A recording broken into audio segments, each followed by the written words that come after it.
Muchas gracias. Bueno, llegamos al final, al capítulo tercero de Génesis, que parecía que no íbamos a llegar nunca al ritmo que vamos, pero es un capítulo ciertamente muy importante. La semana pasada concluíamos con esa creación de la mujer, con el hecho de cómo existía una primera pareja humana, con el hecho además de cómo esa pareja humana estaba definida de acuerdo con una serie de notas que examinamos en el último estudio. Y llegamos a este capítulo tercero que habla de la caída. La tentación es una tentación que discurre sobre la base de dos movimientos. El primer movimiento es un movimiento de sugerencia, y voy a intentar detenerme en esto algunos minutos, porque en muchas ocasiones la tentación es más una sugerencia que una oferta muy clara. Y la primera manera en que la serpiente se acerca a Eva es precisamente sugiriendo con una mentira que es relativamente fácil de desmontar, y por eso en el primer movimiento no funciona. Dice en el capítulo 3 y versículos del 1 al 3, pero la serpiente era astuta más que todos los animales del campo que Jehová Dios había hecho, la cual dijo a la mujer, con que Dios os ha dicho no comáis de todo árbol del huerto. Y la mujer respondió a la serpiente, del fruto de los árboles del huerto podemos comer, pero del fruto del árbol que está en medio del huerto, dijo Dios, no comeréis de él, ni lo tocaréis, para que no muráis. Primera cuestión, la serpiente se acerca con una mentira. Es una mentira que tiene que allanar el camino, pero es una mentira muy fácil de desmontar. ¿Es verdad eso que suena por aquí, por el huerto, que no podéis comer de ninguno de los árboles? Respuesta, no, en absoluto. Podemos comer de todos los árboles del huerto, salvo del fruto del árbol que está en medio del huerto. Y aquí Eva dice algo muy curioso, porque dice, Dios nos ha dicho, no comeréis de él, ni lo tocaréis. En ningún momento Dios ha dicho, lo tocaréis. Y la pregunta que algunos intérpretes se hacen es de dónde sacó Eva esto de ni comerlo ni tocarlo. Algunos, yo no sé si con buena intención o de manera acertada, piensan que lo de ni tocarlo es algo que Adán le dijo a Eva. O sea, ni se te ocurra comer del árbol ni lo toques. Con lo cual vas más allá. Y cuando vas más allá sobre los mandatos del Señor, en vez de reforzarlos, lo que haces es que los debilitas. Los debilitas porque si efectivamente la idea es que si lo comes morirás, efectivamente el mandato es claro.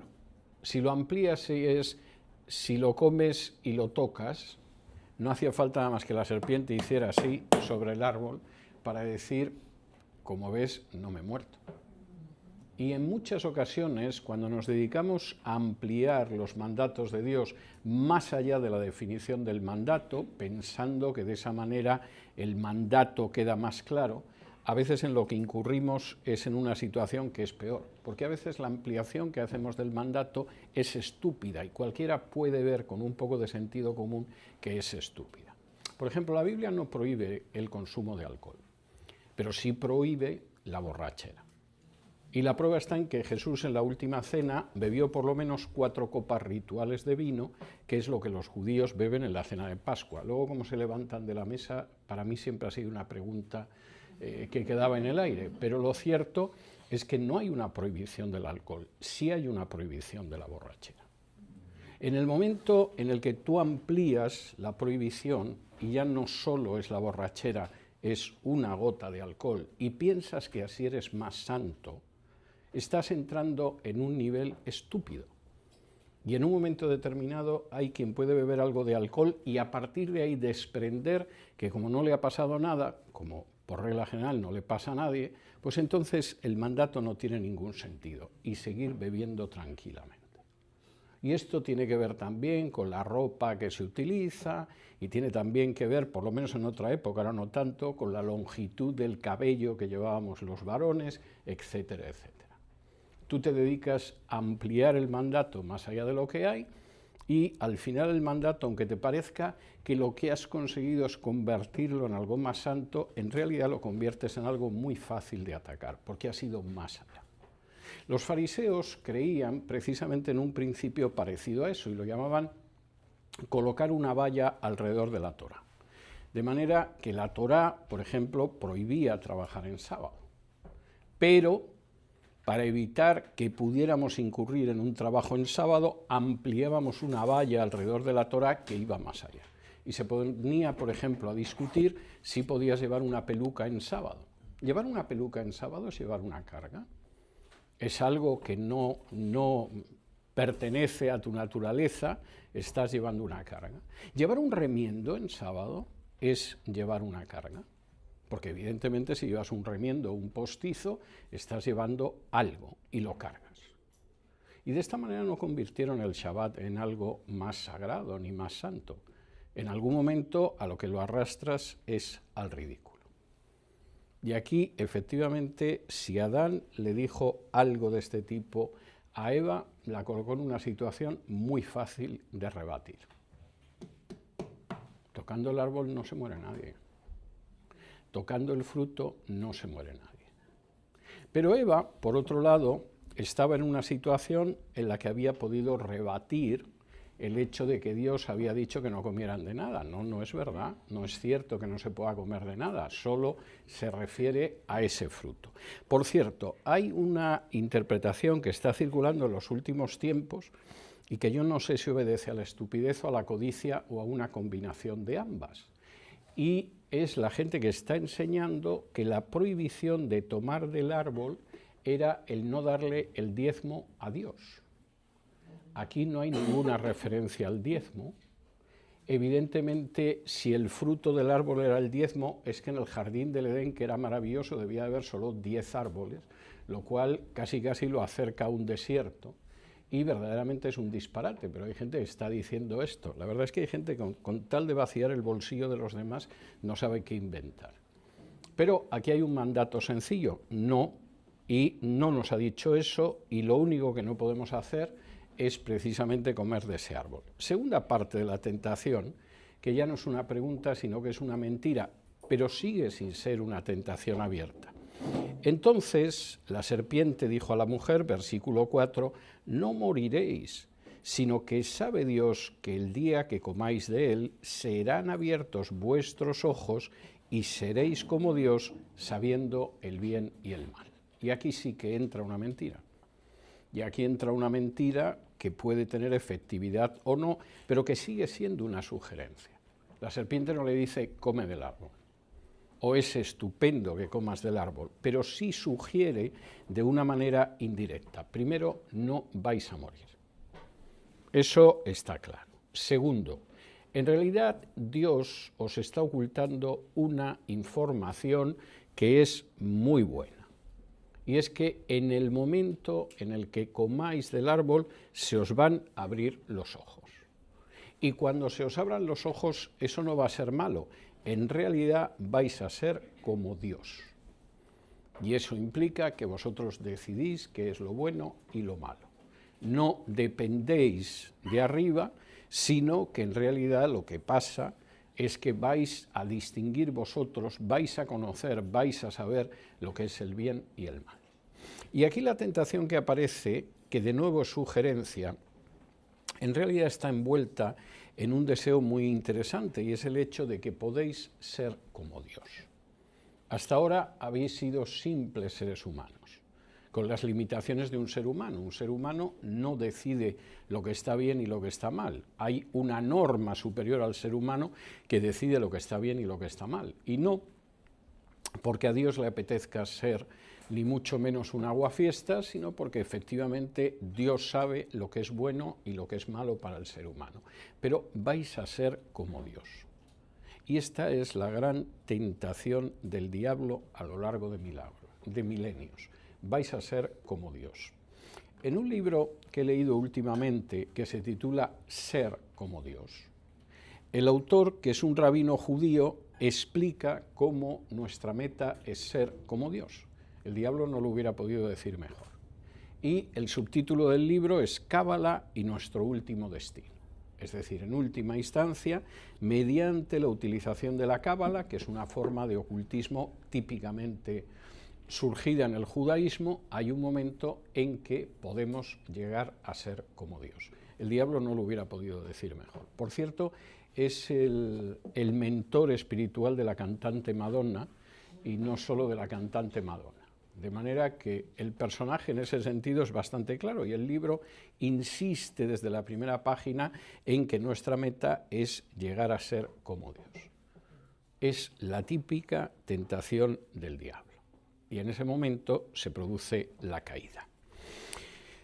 La manera en que está descrita lo que viene a continuación aparece en varias fases que me parecen muy importantes. Primera, la caída. Versículo 6, y vio la mujer que el árbol era bueno para comer y que era agradable a los ojos y árbol codiciable para alcanzar la sabiduría, y tomó de su fruto y comió y dio también a su marido, el cual comió así como ella. Esto es bastante interesante. De nuevo, la serpiente no dice a la mujer que coma del árbol. Se limita a sugerir las ventajas que habría de comer el árbol y luego deja actuar simplemente los sentidos. Fíjense que en ningún momento dice que Eva se puso a pensar. No, pensar es muy peligroso, no hay nada más que ver el interés que tiene todo el mundo en nuestra sociedad porque no pensemos. Eva no se puso a pensar, no se puso a reflexionar, no se puso a razonar, puso solamente en funcionamiento sus sentidos, vio. ¿Y qué vio? Bueno, pues que el árbol tenía un aspecto muy agradable para comer. De manera que utilizamos los ojos y efectivamente el aspecto es bueno. Era agradable a los ojos y era un árbol codiciable para alcanzar la sabiduría. Todo son sensaciones y sentimientos. Hay muchísima gente que no llegaría a situaciones de pecado si utilizara la cabeza más que los simples sentidos. Puedes encontrar una mujer muy apetitosa o un hombre muy atractivo, pero si te molestas en pensar un poco, puede que llegues a la conclusión de que no merece la pena. Es decir, me voy a marchar con una señora que me resulta muy atractiva, ¿qué va a pasar con mi matrimonio después? ¿Qué impacto va a tener en mis hijos? ¿Cómo me va a afectar en el trabajo, en otras áreas de mi vida? Puede que en un momento determinado veas el dinero que hay en la caja y evidentemente el dinero te da posibilidades para comer y para más cosas y es agradable a los ojos, pero si metes la mano en la caja y te llevas el dinero, piensa en las consecuencias que van a venir a continuación, entre ellas que pierdas el empleo o que acabes en la cárcel. Y buena parte de las tentaciones son tentaciones que simplemente, si nos paráramos a reflexionar, bloquearíamos, por muy atractivas y muy tentadoras que fueran. La cuestión está en que la tentación apela a los sentidos. Y esto está tan claro que la serpiente ni siquiera le tiene que decir qué rico está el árbol, qué buen aspecto tiene, qué apetitoso resulta. La serpiente solamente comenta, no te va a pasar nada, no vais a morir, Dios lo que pasa es que no quiere que seáis como Él, y no le tiene que decir más. Eva ve que el árbol era bueno para comer, que era agradable a los ojos, que era codiciable para alcanzar sabiduría, tomó del fruto y comió. Y de ahí lo peligroso del emocionalismo y lo peligroso de reposar solo en los sentidos. Hay gente que piensa que las emociones son lo más positivo de la vida espiritual. Yo no tengo nada en contra de las emociones, es más, en contra de lo que pueda pensar alguna persona. Yo soy una persona más de sentimientos que de razón. Y creo que tienen un lugar, pero las emociones no pueden marcar nuestra conducta.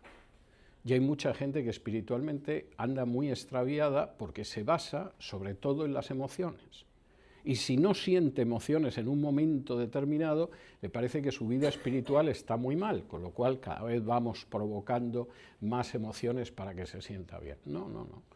Nuestra vida espiritual y nuestras decisiones no se basan en las emociones. Se basan en el hecho de una relación con Dios. Si Eva, en vez de dejarse llevar por los sentimientos y por las emociones, hubiera reflexionado y hubiera pensado sobre todo en la relación con Dios, pues a lo mejor no hubiera ido hasta el árbol y no hubiera comido del fruto. Y el texto además dice también, hoy no tenemos hebreo por lo que veo, una pena, lo voy a tener que contar, se lo van a tener que creer, dice que dio también a su marido, y la Reina Valera traduce el cual comió así como ella, pero el texto hebreo en realidad dice que comió con ella. Y es bastante claro en el hecho de que comió con ella. Los dos comieron juntos y participaron los dos en esa cuestión. Segunda parte de la tentación, de la caída. Bueno, han caído y hay una consecuencia primera que es la desnudez. Versículo 7. Entonces fueron abiertos los ojos de ambos y conocieron que estaban desnudos, y entonces cosieron hojas de higuera y se hicieron delantales. ¿Qué sucede en el momento en el que comen del fruto? Pues claro que ven, claro que ven. Ahí la serpiente no había mentido de todo, claro que veréis, vais a ver. Pero lo que ven no era algún tipo de conocimiento especial. Lo que ven fundamentalmente es la vergüenza y la desnudez. Lo que descubren es la sensación de estar desnudos. Y al mismo tiempo, como el estar desnudos no es el estar desnudos de una manera tan hermosa como dice el capítulo 2 y el versículo 25, que estaban desnudos el uno delante del otro y no se avergonzaban, y forma parte de la pareja ideal de Dios, sino que efectivamente se dieron cuenta de que estaban desnudos. Eso iba unido a un sentimiento de vergüenza, y intentando salir de esa situación, cosieron hojas de higuera y de esa manera intentaron cubrirse un poco con unos delantales de higuera. Razón por la cual los judíos han creído casi siempre que el fruto prohibido que tomaron era el higo. Es algo, en fin, en la cultura occidental se habla de la manzana, en fin. Supongo que es más difícil pensar que es un melón, pero en cualquiera de los casos no lo sabemos y tampoco tiene mayor importancia. Ahora, en este caso, efectivamente, cosieron hojas de higuera. Segunda consecuencia. La primera consecuencia es el sentimiento de desnudez y de vergüenza. Y ahora viene la segunda consecuencia, que es la confrontación con Dios. Versículos del 8 al 11. Y oyeron la voz de Jehová Dios, que se paseaba en el huerto al aire del día, y el hombre y su mujer se escondieron de la presencia de Jehová Dios entre los árboles del huerto. Mas Jehová Dios llamó al hombre y le dijo: ¿Dónde estás tú? Y él respondió: Oí tu voz en el huerto y tuve miedo, porque estaba desnudo y me escondí. Y Dios le dijo: ¿Quién te enseñó que estabas desnudo? ¿Has comido del árbol del que yo te mandé no comieses? Fíjense en la escena, porque la escena dice mucho más de lo que parece a primera vista.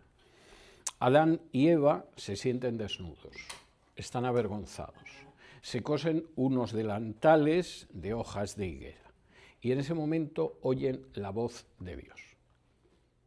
¿Con quién estaba hablando Dios? ¿Iba hablando a los animales? No lo necesitaba. ¿Iba canturreando por el huerto? Es posible, yo no lo descartaría. Yo no excluiría la idea de que Dios cante, quizá porque a mí me gusta mucho cantar, sobre todo cuando estoy solo. Pero en cualquiera de los casos oyeron la voz de Dios.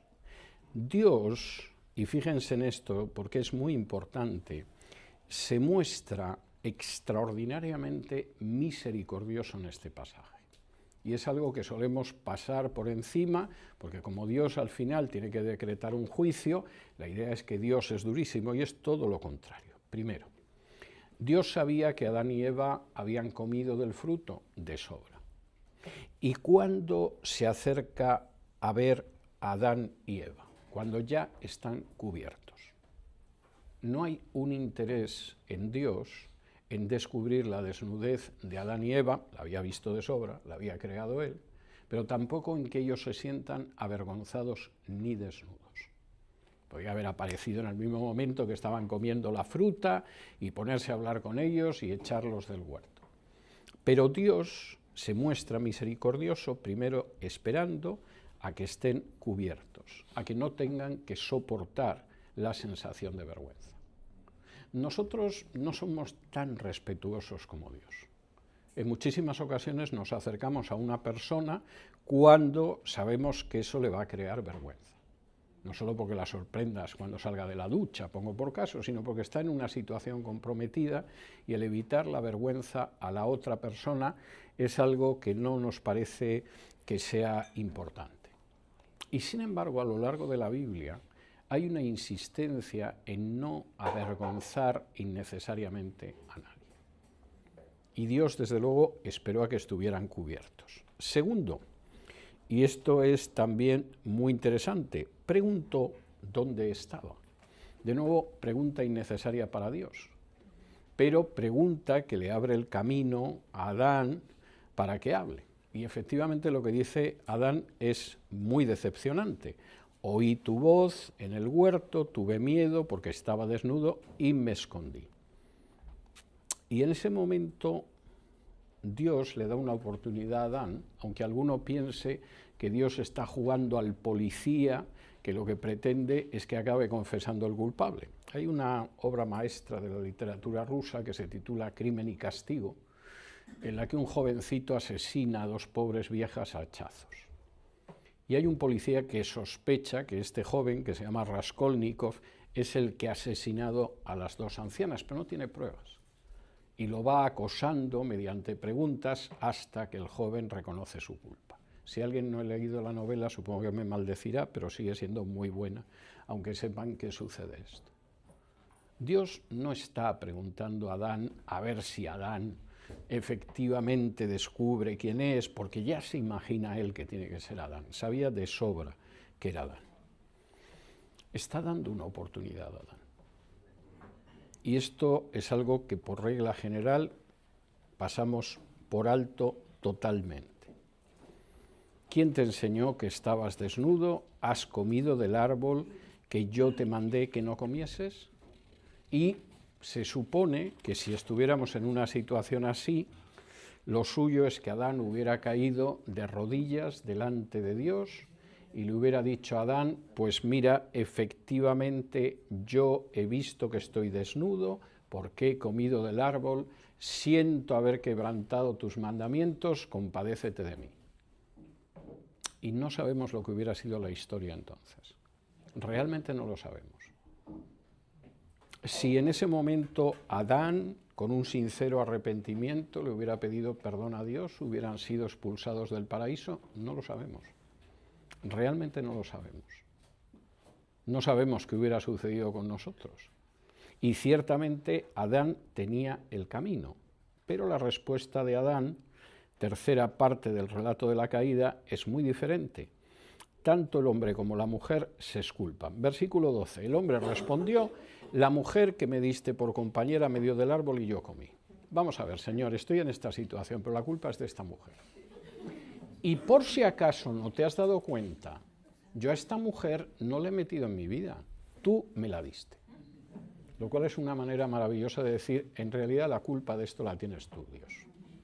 Y este es un comportamiento muy humano. ¿Qué has hecho? ¿Por qué estás en la situación en la que estás? Señor, estoy en esta situación porque he pecado contra ti y me arrepiento y te pido que me perdones. No. Mira, Señor, la culpa de esto la tienes tú. Nadie te mandaba que me dieras ese trabajo, nadie te mandaba que me trajeras a este país, nadie te mandaba que me llevaras a esta situación.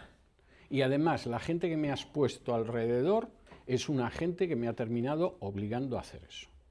Yo efectivamente he comido, pero he comido porque la mujer esta que tú me diste me ha llevado a comer. Si tú no me la das, yo no tendría problemas. Estaría ahora tan a gusto aquí en el huerto hablando con los animales, que son muchos y variados. Pero la culpa de que yo me encuentre en esta situación de vergüenza y de desnudez la tienes tú, a través de la mujer. Pero la mujer me la diste tú. ¿Y cómo respondió la mujer? Como dice el versículo 13, entonces Jehová Dios dijo a la mujer, ¿qué es lo que has hecho? También Eva hubiera podido decir, lo que he hecho es terrible. Me he dejado enredar por la serpiente, he arrastrado a mi marido en esta dirección, perdóname, Señor, lo que he hecho está muy mal. Pero la respuesta de la mujer es la misma que la de Adán, la culpa no es mía. La serpiente me engañó y comí. No hay puerta para el arrepentimiento en la respuesta de Adán y de Eva. Es terrible, pero es así. Y no sabemos cómo hubiera podido cambiar la historia de la humanidad si la hubiera habido, pero ninguno de los dos tenía la menor intención de asumir su responsabilidad. Y cuando no se asume la responsabilidad es muy difícil corregir las situaciones. Y cuando además de no asumirla, encima encuentras otro culpable, que puede ser el propio Dios, Señor, ¿cómo me has podido llevar a esta situación? Mira dónde estoy, la culpa es tuya. Evidentemente es muy difícil remontar nada. Tercer aspecto de las consecuencias. Ha venido la desnudez, ha venido la confrontación con Dios, viene la deplorable conducta de Adán y Eva exculpándose por lo que han hecho, culpando a otro por lo que han hecho, Adán a Dios y a la mujer, o a la mujer y de paso a Dios, Eva pues a la serpiente, y entonces Dios señala que va a haber redención, versículos 14 y 15.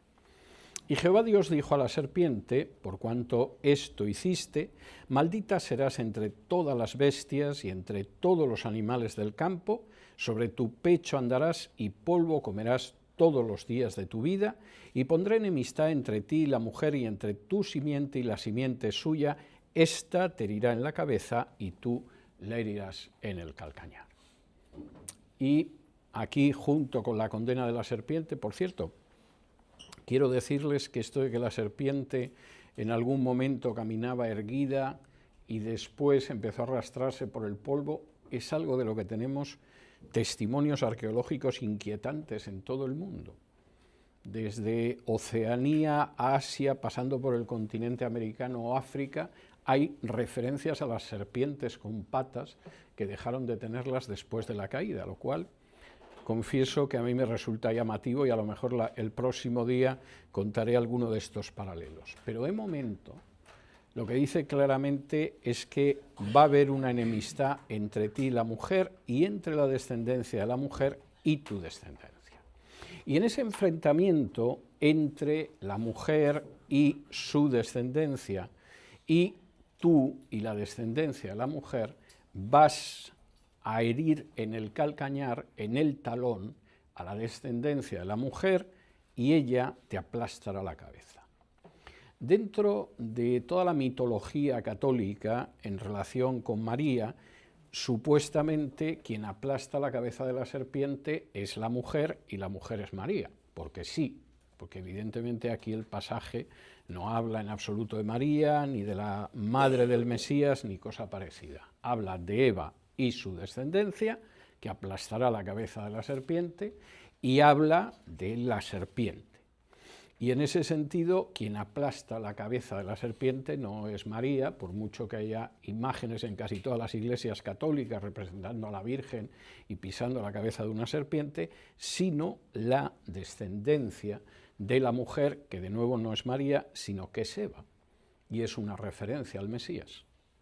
Va a haber una eterna enemistad entre vosotros y en un momento determinado tú herirás en el talón a la descendencia de la mujer, al Mesías, cosa que efectivamente sucedió cuando, como veremos, por ejemplo, en los próximos estudios del Evangelio de Juan, contemplemos cómo el diablo es el que está actuando detrás del arresto, de la condena y de la muerte de Jesús, que desciende de la mujer, que no es un Dios aparecido en la tierra, sino un ser humano. Pero al mismo tiempo está muy claro que aunque hiera en el talón, lo cual indica hasta qué punto las capacidades de actuación del diablo son limitadas, hay gente que piensa en el diablo y los demonios como una especie de Dios negativo, pero casi con los poderes de Dios, ¿no? No, es un ser que a lo más que llega es a morder el talón del Mesías, lo cual, insisto, es una imagen muy clara, pero cuando hagas eso, el Mesías te va a aplastar la cabeza. No sueñes con que en un momento determinado te vas a imponer, porque aquí tiene que quedar claro lo que va a suceder. Quinta consecuencia. La quinta consecuencia de la caída tiene que ver con la mujer. Versículo 16, A la mujer dijo: multiplicaré en gran manera los dolores en tus preñeces, con dolor darás a luz los hijos, y tu deseo será para tu marido, y él se enseñoreará de ti. ¿Cuál es la consecuencia para la mujer de la caída? Bueno, en primer lugar, los dolores del parto se van a multiplicar. La palabra que aquí aparece, dolor, es la palabra itzabón, que por cierto luego se le aplica al hombre en relación con otras cosas. Y por cierto, esto a alguno le parecerá pura casualidad, pero el único animal que en el momento del parto tiene dolores es la mujer. Si ustedes han tenido en alguna ocasión la posibilidad de ver cómo pare una vaca o una chimpancé o cualquier animal, no hay dolores de parto. Supongo que tiene que haber algún tipo de molestia, pero el parto de cualquier hembra de cualquier especie, si no es indoloro, es prácticamente indoloro. La única especie en la que la mujer que la hembra tiene dolores, y vaya si tiene dolores, es la mujer. Lo cual, insisto, a alguno le parecerá pura casualidad, pero yo creo que no, que realmente es el cumplimiento de lo que Dios está aquí diciendo. Las vacas no desobedecieron, las ovejas no desobedecieron, y las camellas no desobedecieron, y el parto suele ser un parto muy rápido y además indoloro. Es más, si alguno de ustedes ha tenido ocasión de ver algunos de estos partos, yo los he visto parir a vacas en varias ocasiones, bueno, pues el ternero sale y ya empieza a caminar. O, por ejemplo, en el caso de las yeguas, yo he visto el parto de potrillos, y el potrillo sale ahí como medio adormilado, da unos pasos inseguros, pero inmediatamente se pone a caminar. No es el caso del ser humano, que nace tremendamente indefenso e inerme, después de que su madre lo ha pasado bastante mal durante el parto. De manera que las palabras son claras. Pero además hay otra cosa que es tremenda. Dice: con dolor darás a luz a tus hijos, y tu deseo será para tu marido, y él se enseñoreará de ti. Esta segunda parte del versículo ha dado lugar a interpretaciones curiosas. Por ejemplo, hay una interpretación que diría que, bueno, darás a luz a los hijos con dolor, querrás dominar a tu marido y no lo conseguirás. Esta interpretación es insostenible. De manera que si alguien piensa que aquí lo que está diciendo es que la mujer, después de la caída, tiene un deseo enorme de dominar al marido, sin duda hay mujeres así, no lo voy a negar, pero no es lo que está diciendo el texto. Y que además va a fallar, pues eso tampoco es verdad. Hay mujeres que ya lo creo que dominan al marido, hay otras que lo intentan y no lo consiguen, depende de cada pareja. Pero lo que está diciendo el texto es algo diferente. Tú vas a dar a luz a tus hijos con dolor. Y el término que se utiliza es un término efectivamente de dolor. A pesar de que vas a dar con dolor a luz a tus hijos, seguirás deseando a tu marido. Hay mujeres que en el momento de dar a luz empiezan a gritar multitud de cosas, entre ellas que no se van a acostar jamás con un hombre, otra vez no, porque tal y como estoy, en la vida me voy a volver a acostar con un hombre, en la vida me voy a quedar embarazada, en la vida no sé qué, odio esto, ¿cómo se me ocurrió? Es una experiencia muy común, no voy a decir que sea general, pero es muy común. Bueno, pues una vez que se te pase, ya lo creo que seguirás deseando tener un marido. Y es algo, en ese sentido, tremendo. Es decir, que va a doler, pero el deseo por tu marido, el deseo por una pareja masculina, va a continuar. Y eso va a hacer que para el hombre en muchas ocasiones no sea fácil el protegerte, el cubrirte, el ampararte, sino el dominarte. Y esto, le guste o no le guste a las feministas, lamentablemente es verdad, y forma parte de la caída. Sexta consecuencia, en este caso para el hombre. Y al hombre dijo: por cuanto obedeciste a la voz de tu mujer y comiste del árbol del que te mandé diciendo no comerás de él, maldita será la tierra por tu causa, con dolor comerás de ella todos los días de tu vida, espinos y cardos te producirá y comerás plantas del campo.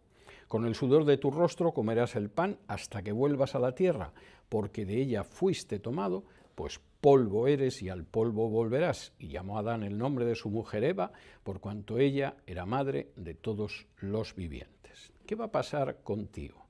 Versículo 17.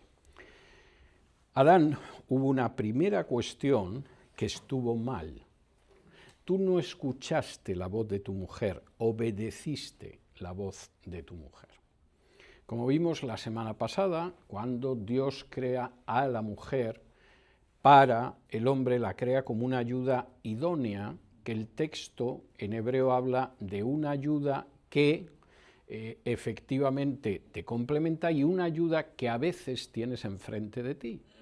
Porque efectivamente, al ser dos sexos complementarios, la mujer te va a equilibrar.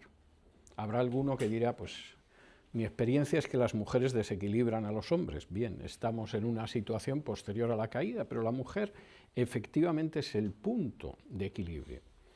Y yo he conocido multitud de parejas donde el punto de equilibrio era la mujer, en el mismo sentido en el que aparece en Génesis 2. Pero cuando de pronto, en vez de existir ese punto de equilibrio, querido Adán, haces lo que te cuentan sin reflexionar tampoco, se llega a este punto. Y como en realidad, en vez de escuchar a tu mujer y pensar, aquí piensan muy poco en este pasaje, lo que hiciste fue que obedeciste la voz de tu mujer y comiste del árbol que te dije que no comieras, esto va a tener también consecuencias para ti. Para empezar, sobre la tierra, porque la tierra ya no va a ser ese medio que te mantiene, que cuidabas hasta ahora, del que te ocupabas, que te alimentaba, pero que evidentemente no era una esclavitud. Y en el versículo 17, al final, cuando dice, con dolor comerás, utiliza exactamente la misma palabra que para hablar del dolor de parto en la mujer. El equivalente en el hombre, el equivalente de ese itzabón, que es la palabra hebrea, es el hecho de que vas a tener que luchar con la tierra porque vas a comer de ella todos los días de tu vida. Y la tierra no es fácil. Incluso cuando la tierra es fértil, es una tierra que hay que quitar piedras, o hay que quitar espinos, o hay que quitar abrojos, o hay que trabajarla. No es ya la tierra del jardín de Edén.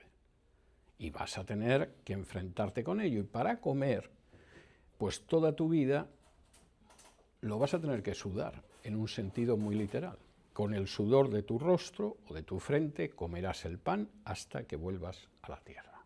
Se acabó la relación privilegiada que tú tenías con la naturaleza y que has tenido hasta ahora. Y de la misma manera que la mujer sufre itzabón, cuando da luz, tú vas a tener itzabón enfrentándote con la tierra todos los días de tu vida hasta que se acabe tu existencia. Y como dice aquí, llamó a Adán el nombre de su mujer Eva, Javá, en hebreo, por cuanto ella es la madre de todos los vivientes. Lo siento por los católicos, no es la Virgen María, es Eva, y de una manera bastante clara. Y de Eva van a venir todos. Cuando uno termina o llega hasta aquí, en las 6 primeras consecuencias de la caída, hay algunas consecuencias que son terribles y que deberían llevarnos a pensar lo que implica la separación con Dios. En primer lugar, se produce la enajenación del hombre hacia sí mismo. El hombre queda escindido, queda dividido, queda fracturado en la relación consigo mismo. Lo que sabe en muchas ocasiones no le produce un gran placer, en todo caso le muestra que está desnudo y se avergüenza. En segundo lugar, queda separado de la mujer. La mujer hasta ese momento era un ser adorable en el que uno se identifica y Adán se pone tan contento y la primera vez que habla en la Biblia dice esto es hueso de mis huesos y carne de mi carne, al fin lo he encontrado. Bueno, pues esa compañera no siempre va a ser una compañera agradable. En muchos casos puede convertirse en una carga y viceversa. El hombre efectivamente va a ejercer un señorío que no es la relación que Dios ha querido inicialmente para el hombre y para la mujer, y aunque cuando estés dando a luz estés diciendo no me vuelvo a acostar con un hombre en mi vida, lo cierto es que vas a seguir deseando tener un hombre a tu lado.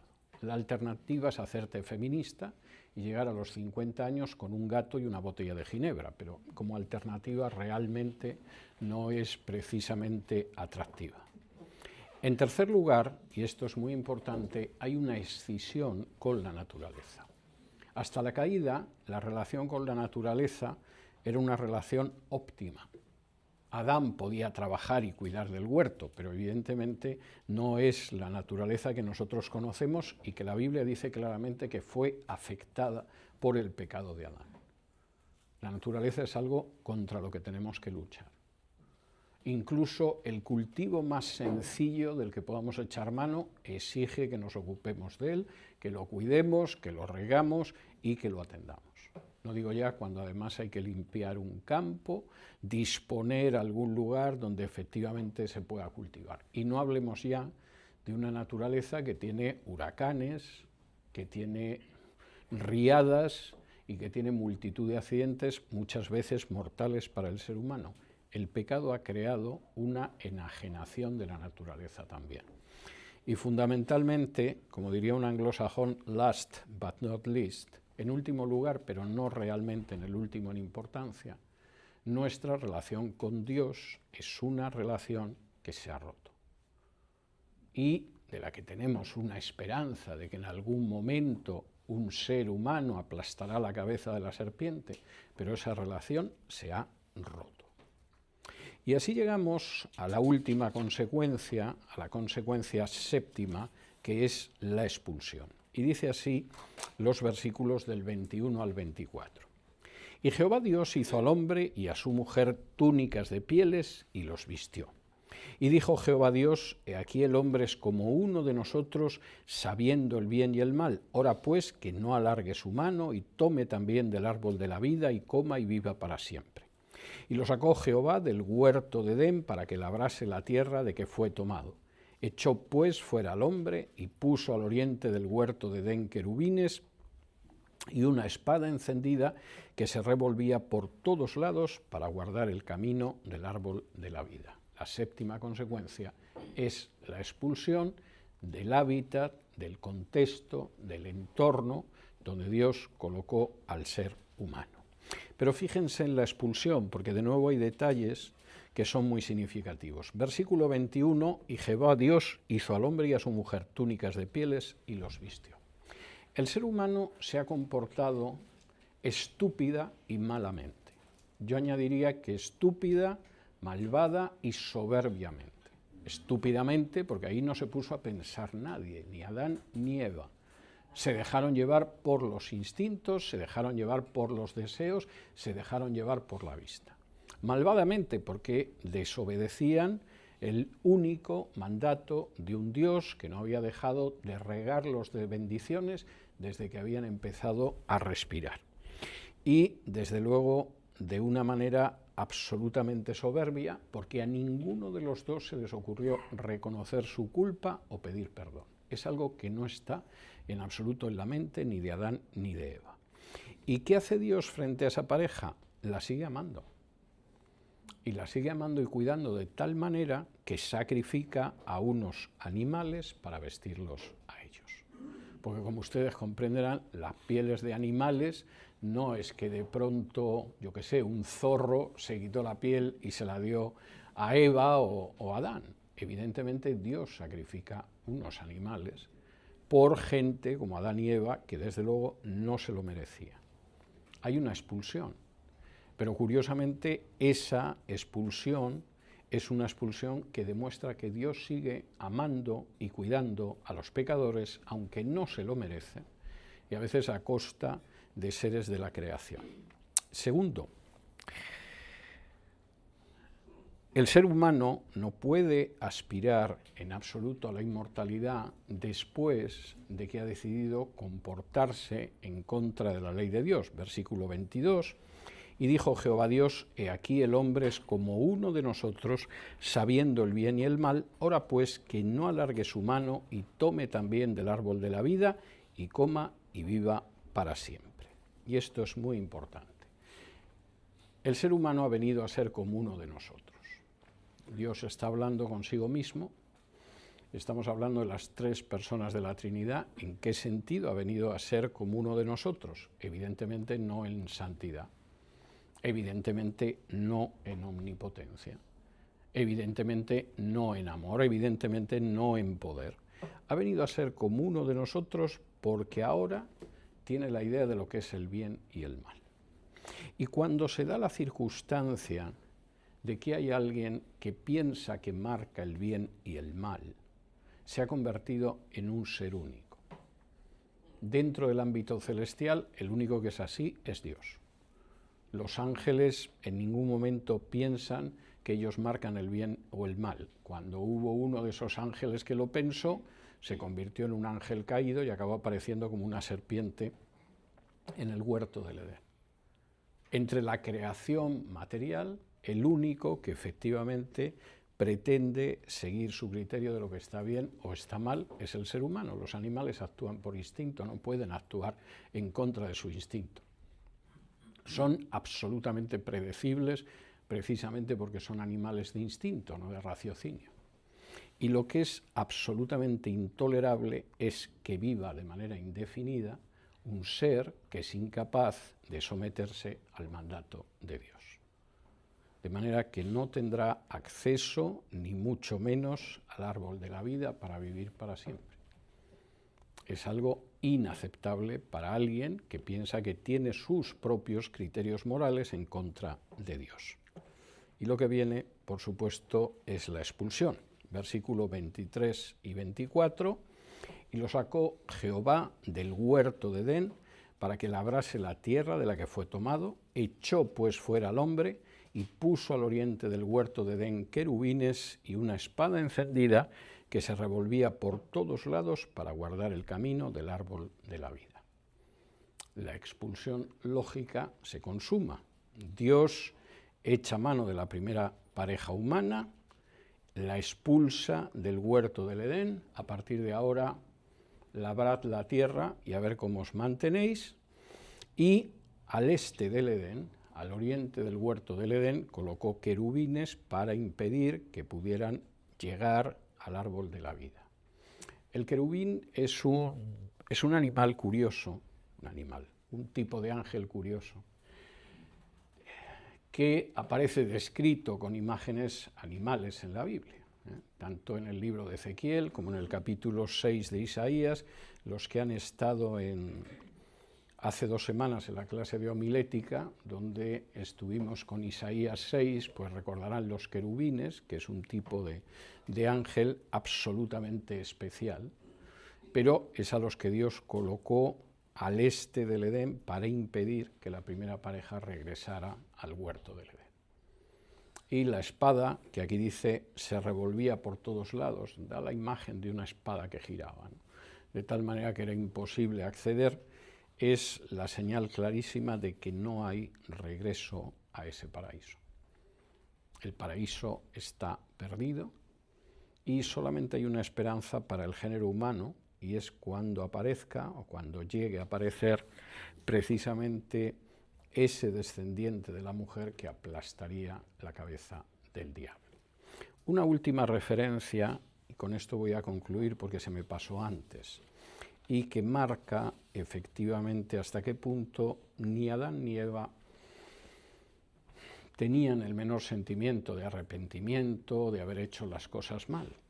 Cuando Dios se dirige a Adán y le dice que ha comido, Adán le pregunta si ha comido, y el hombre en el versículo 12 le dice, y el hombre respondió, la mujer que me diste por compañera me dio del árbol y yo comí.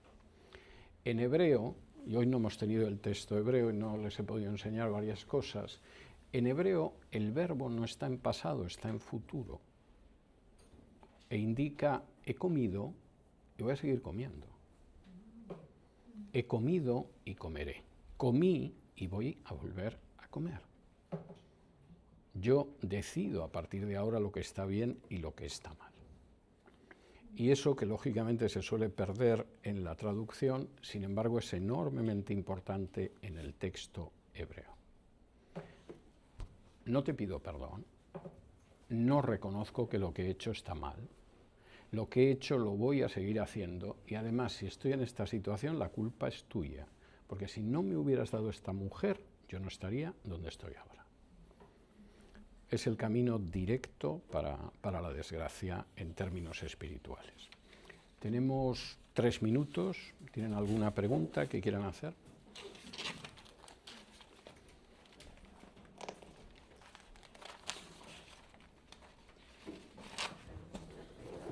Bueno, si no tienen ninguna pregunta y efectivamente han quedado ustedes sumidos en el sueño y en el sopor con el estudio, nos encontramos arriba para el culto y continuar con el estudio de Juan. Sí. Solo una pregunta cortita. ¿Por qué dice, y lo sacó Jehová del huerto? Echó pues fuera al hombre. ¿Allí está incluyendo a Eva? Claro. ¿Por qué se refiere solo a él? Claro. Sí. No es solo al hombre en el sentido del varón. Fíjate, una buena traducción de ese pasaje sería y echó fuera al género humano. Esa sería la buena traducción. Sí. El hecho de que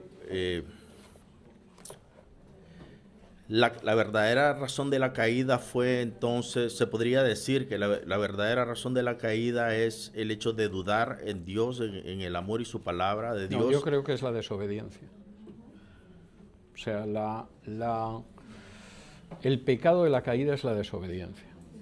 Y en el fondo todos los pecados en realidad son pecados de desobediencia, que adoptan distintas formas, pero el pecado siempre es desobediencia, la caída es un pecado de desobediencia. Hay autores medievales muy graciosos que dicen que en realidad el pecado de Adán y de Eva fue la gula. Es decir, tenían un deseo desordenado de comer y claro, se pusieron a comer hasta eso y así hemos acabado todos. Una pavada medieval, vamos. O sea, el pecado es la desobediencia. Sí. Describe 2 árboles, el del bien y el mal y el de la vida eterna. ¿Por qué Son solo 2 se árboles refiere? distintos. Sí. Bueno, veo que la gente se está animando ahora. El cuidado que tuvo el Señor para evitar que comieran del árbol de la vida, sería que si llegasen a comer no hubiese habido redención para ellos y el volverlo a traer a Él era protegiéndolos del árbol de la vida para luego en Jesús volver a traer al hombre hacia Él. No, yo creo que la razón fundamental es que si comían del árbol de la vida hubieran seguido viviendo. Y evidentemente eso era intolerable. Un ser que vive en rebeldía ante Dios no puede seguir viviendo indefinidamente. Ahora, es obvio que como salimos de esa situación es gracias al sacrificio de Jesús en la cruz, pero eso está muy por delante, ¿no? Bueno, mi pregunta es Sí. acerca de la naturaleza del hombre. De la naturaleza del hombre. Entonces, todo lo que vimos, pienso que el hombre fue creado para tener una relación con Dios y para conocerlo y para conocer el bien. Mi pregunta va relacionada cuando él comió y también tuvo ese conocimiento del bien y del mal. ¿Fue eso lo que también lo acusó o lo hizo responsable? ¿Hay ese cambio frente a la responsabilidad de nuestras acciones? Y también respecto a la conciencia, si ahora el hombre tiene, pues sabemos que tenemos una conciencia que igual nos muestra y nos acusa también de las cosas buenas o malas que hacemos. ¿Eso también vino a raíz de eso? Vamos a ver. Lo que es obvio es que la situación del ser humano no es igual antes y después de la caída. Y después de la caída, en nosotros ha quedado alterado todo. No solo el que físicamente enfermemos y muramos en un momento determinado, sino también nuestra percepción de las cosas. E incluso, aunque tenemos una conciencia que nos dice lo que está bien y lo que está mal, no necesariamente nuestra conciencia tiene un criterio correcto. Nuestra conciencia puede tener un criterio equivocadísimo, ¿eh? porque nuestra conciencia se modela en la cultura, en el medio en el que vivimos, y entonces está también afectada por la caída. Esto es bastante evidente. Entonces, yo creo que hay dos situaciones en Génesis que no podemos llegar a comprender de manera cabal. Es decir, podemos llegar a comprender de manera cabal cómo pensaba Jacob, cómo pensaba Esaú, cómo se comportaba Abraham. Si profundizamos en el texto podemos llegar casi al 100%. Pero hay dos partes del Génesis que son muy difíciles para nosotros. La anterior a la caída, porque no tenemos un punto de comparación, y la anterior al diluvio, porque tampoco hemos vivido en ese mundo antidiluviano, aunque sea posterior a la caída. Y ahí tenemos que hacer un cierto ejercicio de intentar imaginar, pero no delirar, ¿no? Para poder acercarnos, porque son dos partes de la historia de la humanidad con las que no tenemos una referencia directa. Nosotros somos posteriores a la caída y posteriores al diluvio, y se nota. Sí. Hermano César, tangencialmente con la respuesta que usted acaba de dar, en el verso 1 dice, cuando la serpiente está hablando con Adán, la pregunta que la serpiente hace empieza con que Dios os ha dicho. Y esa palabra con que daría para pensar que la conversación ya estaba sucediendo. No, claro, que no fue la primera vez que la serpiente habló. ¿Cuál debería ser una forma sana de ver esa interacción? Porque se entiende, es como el paradigma, la conversación empezó en Génesis 3:1, pero la pregunta que la serpiente hace pareciera que pudiera funcionar como si hubieran pasado más cosas antes. No necesariamente. Lo que desde luego es obvio es que a Eva no le pilló de sorpresa que el animalillo se dirigiera a ella. Si hablaban con los animales o no es algo que yo no sé. Sí me consta que después de la caída existe un tipo de comunicación con los animales y a veces entienden lo que les decimos. No tengo ninguna duda. No estoy diciendo que el gusano de seda nos entienda, pero algún tipo de animal superior vaya si nos entiende, etc. Pero en realidad la tentación queda desmontada, o puede quedar desmontada, cuando te das cuenta de la mentira que hay. De hecho, el con que ese que aparece ahí, yo lo traduciría mejor del hebreo como así que parece que circulan rumores de que Dios os ha dicho esto, ¿no? Y Eva desmonta el primer acercamiento, porque dice, no, eso no es así, podemos comer de todos los árboles, ¿no? Menos de ese. Y entonces la serpiente le dice, no, pero no es como tú te piensas, ¿eh?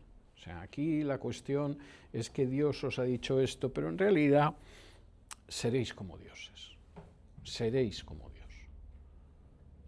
Y en ese momento lo que sucede es que Eva no piensa. La primera respuesta es una respuesta en la que Eva por lo menos un poquito ha pensado, ¿no?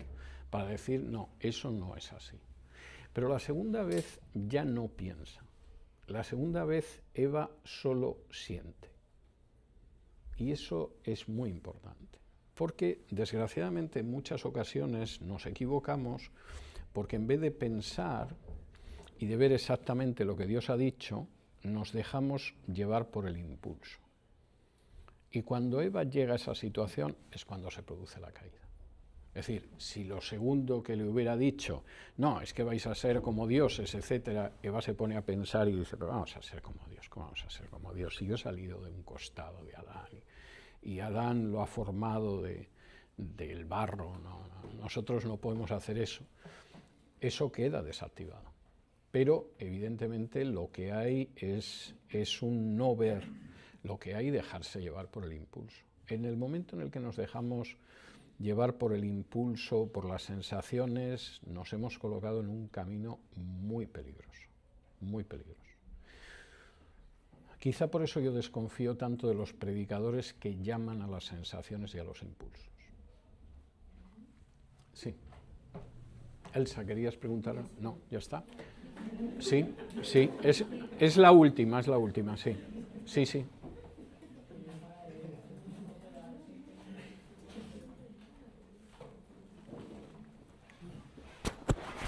Gracias. He escuchado algunas enseñanzas que dicen que Adán, como fue hecho del barro, y Adán significa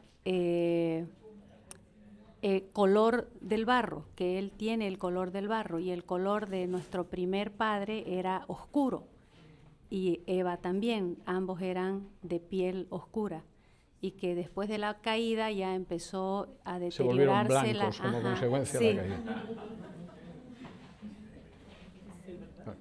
Es una pavada, o sea, quiero decir, es que no merece ni comentario. Vamos a ver, la palabra Adán juega con una raíz que significa tierra, y con una raíz, pero esta es más lejana, que es la misma raíz de Edom, que significa rojo. Pero igual que en el caso de Edom, como veremos en su día en Génesis, efectivamente el nombre venía porque era de cabello rojizo, y es por lo que le pusieron el nombre de Adán. En el caso de Adán eso no está nada claro, es decir, que puede haber un juego de palabras con tierra y Adán, sí, que además haya un juego de palabras con rojo, me parece más difícil de establecer.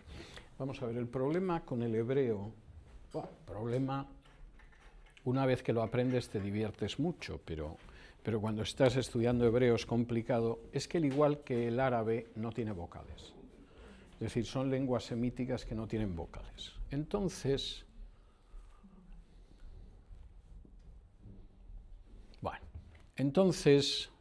esto puede ser Adán.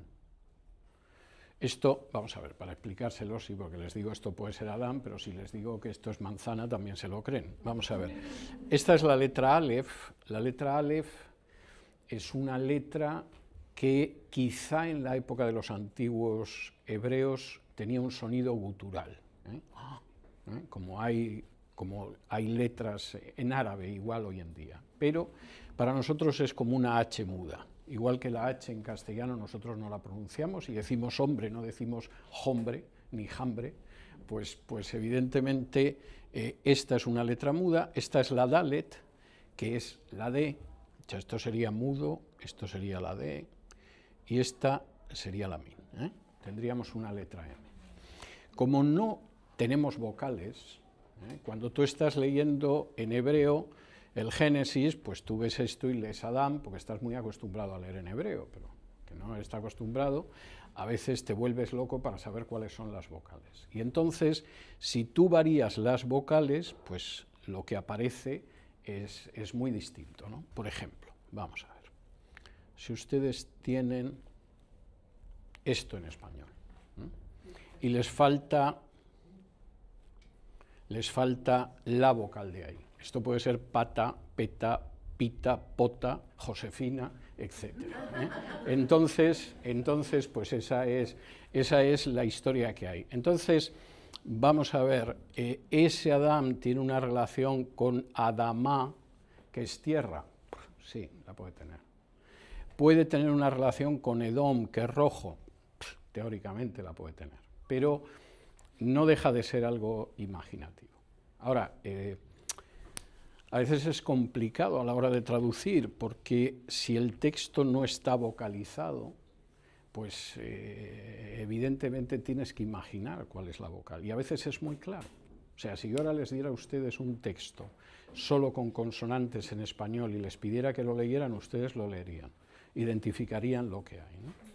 Pero si no estás acostumbrado y es en otra lengua, pues es difícil. Por ejemplo, si ustedes ven esto sería por favor, ¿verdad? Y el por favor lo leerían con relativa facilidad, aunque no estén las vocales. Pues imagínense leer así siempre. Pero bueno, iremos viendo todos esos juegos de palabras en los estudios de Génesis. Muchas gracias.